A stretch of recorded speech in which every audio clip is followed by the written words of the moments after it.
அனைவருக்கும் வணக்கம். நான் டாக்டர் பிஜுவின், கேஎம்எம்சி மருத்துவக் கல்லூரி மருத்துவமனையின் பல் மருத்துவத்துறையின் துறை தலைவராகவும் அலைடு ஹெல்த் சயின்சஸ் பிரிவினுடைய வைஸ் பிரின்சிபலாகவும் இருக்கேன். இன்றைக்கி உலகம் முழுவதும் வேர்ல்டு ஓரல் ஹெல்த் டே அப்படிங்கிற ஒரு தினத்தை கொண்டாடிட்டு இருக்காங்க. ஒவ்வொரு ஆண்டும் இந்த வேர்ல்டு ஓரல் ஹெல்த் டேயை கொண்டாடுவதற்கு ஒரு கருப்பொருள் கொடுத்துருக்காங்க. அதுபடி இந்த வருஷம் கொடுத்துருக்க கருப்பொருள் என்னன்னு பார்த்தீங்கன்னா, எ happy mouth is a happy mind. அதாவது மகிழ்ச்சியான வாய் தான் மகிழ்ச்சியான மனதிற்கான காரணம் அப்படிங்கிறது. ஸோ இதில் நம்ம முக்கியமான சில விஷயங்களை இந்த வீடியோவில் நாங்கள் உங்களோட பகிர்ந்து கொள்ள போகிறோம். முதலாவது என்ன அப்படின்னு பார்த்தீங்கன்னா, நம்ம வாயில் வரக்கூடிய பிரச்சனைகள், வாயில் வரக்கூடிய பலவிதமான நோய்கள். இது பல் சொத்தையாக இருக்கலாம், ஈறு நோயாக இருக்கலாம், வாய் துர்நாற்றமாக இருக்கலாம், வலிகாக இருக்கலாம், மற்ற பிரச்சனைகளாக இருக்கலாம். இந்த பிரச்சனைகளோடு இருக்கக்கூடிய ஒரு மனிதர் அன்றாட வேலையை செய்வது எவ்வளோ சிரமம் இருக்கும் அப்படிங்கிறது இந்த பிரச்சனைகளை சந்தித்தவங்களால் மட்டும்தான் அதை சொல்ல முடியும். ஒரு பல் வலி வந்தவங்களுக்கு தான் அந்த பல் வலியோட முக்கியத்துவம் தெரியும். அந்த பல் வலி இருக்கும்போது உங்களால் மற்ற வேலைகளை செய்ய முடியுமா அப்படின்னு பார்த்தீங்கன்னா, நிச்சயமாக செய்ய முடியாது. அது ஒரு ஸ்ட்ரெஸ்ஸை உருவாக்கும். இதனால் அவங்களுடைய அன்றாட வேலை பாதிக்கப்படும். ஸோ இது அவங்களால தொடர்ந்து அந்த வேலையை செய்ய முடியாமல் போகும். அது மட்டும் இல்லாமல் இந்த வாயில் வரக்கூடிய பிரச்சனைகளான பல் சொத்தை, ஈறு நோய்களுக்கும் நம்ம உடம்புக்கும் பல தொடர்புகள் இருக்குது. ஏன்னா வாய் தான் த விண்டோ ஆஃப் தி பாடி அப்படின்னு சொல்லுவாங்க. நம்மளுடைய உடலினுடைய ஒரு நுழைவாயில். வாயில் ஏற்படக்கூடிய பிரச்சனைகள்னால இருதயத்தில் பல நோய்கள் ஏற்பட வாய்ப்பு இருக்குது. நம்மளுடைய சுவாச குழாயில் நோய்கள் ஏற்பட வாய்ப்பு இருக்குது. ஸோ இதன் மூலமாக நம்மளுடைய ஓவரால் ஹெல்த்துமே பாதிக்கப்படும். ஸோ நம்ம ஓரல் ஹெல்த்தை, அதாவது நம்மளுடைய வாய் நலத்தை பாதுகாக்கும் போது நிச்சயமாக நம்மளுடைய உடல் நலத்தையும் நம்மளால் பாதுகாக்க முடியும். ரெண்டாவது விஷயம், சிரிப்பு. ஒரு மனுஷனுக்கு ரொம்ப ரொம்ப முக்கியமான ஒரு கான்ஃபிடென்ஸை தரக்கூடிய ஒரு விஷயந்தான் சிரிப்பு.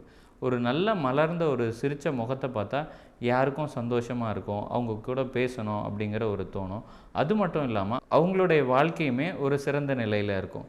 யாருமே ஒருத்தரால் சிரிக்கவே முடியல, அவங்களால ஒரு பிரச்சனையோடு இருக்காங்க அப்படின்னா கண்டிப்பாக நிச்சயமாக அவங்களுடைய அன்றாட வேலைகளை அது பாதிக்கும்.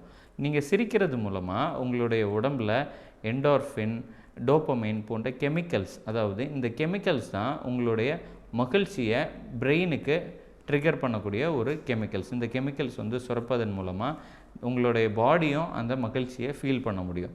பல்லில் ஏதாவது ஒரு பிரச்சனை இருக்குது, இல்லை முன்னாடி உங்களுக்கு பல் இல்லை, உங்களை சிரிக்கிறதுக்கு ஒரு பல்லில் ஏற்படக்கூடிய பிரச்சனைகளால் உங்களால் சிரிக்க முடியாமல் போகுது அப்படின்னா அது நிச்சயமாக உங்களுடைய இந்த கெமிக்கல் செக்ரீஷனை பாதித்து அதன் மூலமாக உங்களுடைய உடம்புக்கு ஒரு ஸ்ட்ரெஸ்ஸை கொடுக்கறதற்கான ஒரு வாய்ப்பு இருக்குது. ஒரு நல்ல பல் மருத்துவர் அணுகி முன்னாடி இருக்கக்கூடிய பற்களில் இருக்கக்கூடிய பிரச்சனைகளை சால்வ் பண்ணது மூலமாக உங்களுடைய சிரிப்பை இன்னும் கான்ஃபிடெண்ட்டாக நீங்கள் சிரிப்பது மூலமாக இந்த பிரச்சனைகளை நம்மளால் மாற்ற முடியும். மூணாவது ரொம்ப முக்கியமான விஷயம் என்னன்னு பார்த்தீங்கன்னா, ஸ்ட்ரெஸ்ஸுனால் ஏற்படக்கூடிய வாய் நோய்கள். வாயில் வரக்கூடிய வாய்ப்புண்ணாக இருக்கலாம், ஈறு நோயாக இருக்கலாம், பலவையும் நம்மளுடைய அன்றாட வாழ்க்கையில் நம்ம செய்யக்கூடிய வேலைகள்னால் வரக்கூடிய ஸ்ட்ரெஸ்ஸுனால் கூட இருக்கும். ஸோ இதனுடைய ஆரம்ப அறிகுறி தான் நம்ம வாயில் வரக்கூடிய வாய்ப்புண் மற்றும் ஈறு நோய்கள். இந்த நோய்கள்னால் ஏற்படக்கூடிய பாதிப்புகளையும் நம்மளால் கம்மி பண்ண முடியும். ஸோ இப்போது ஸ்ட்ரெஸ்ஸுக்கும் இந்த வாய் நலத்துக்கும் உள்ள முக்கியத்துவத்தை நம்ம சில டாபிக்ஸாக பார்த்தோம். அடுத்தது நம்ம என்ன பார்க்க போகிறோன்னா, இந்த பிரச்சனைகள்லேருந்து எப்படி நம்ம மீண்டு வர்றது, இந்த பிரச்சனைகள் நம்மளுக்கு வராமல் இருக்கிறதுக்கு நம்ம என்ன பண்ணணும். முதல்ல நம்ம பண்ண வேண்டிய விஷயம் என்னென்னா, ப்ரஷ்ஷிங். காலையிலையும் நைட்டும் சரியாக பல் துலக்கணும், சரியான முறையில் பல் துலக்கணும். ஒவ்வொரு 3 மாதமும் நம்மளுடைய பல் துலக்கி, அதாவது ப்ரஷ்ஷை மாற்றணும். அதை மாற்றுவது மூலமாக சரியான முறையில் பற்களை நம்மளால் சுத்தம் செய்ய முடியும். So happy mouth is the happy mind அப்படிங்கிறதுனுடைய அர்த்தத்தை இப்போ எல்லோரும் தெரிஞ்சிருப்பீங்கன்னு நினைக்கிறேன். எங்களுடைய மருத்துவமனையில் பல் மருத்துவத்துறையில் அனைத்து விதமான பல் நோய்களுக்கும் சிறந்த சிகிச்சையை நாங்கள் அளிச்சிட்ருக்கோம். இதில் நான் பேசினதில் ஏதாவது உங்களுக்கு பிரச்சனை இருந்துச்சுன்னா கண்டிப்பாக எங்களுடைய மருத்துவமனையை அணுகி உங்களுடைய பிரச்சனையை சரி செய்து கொள்ளுங்கள்.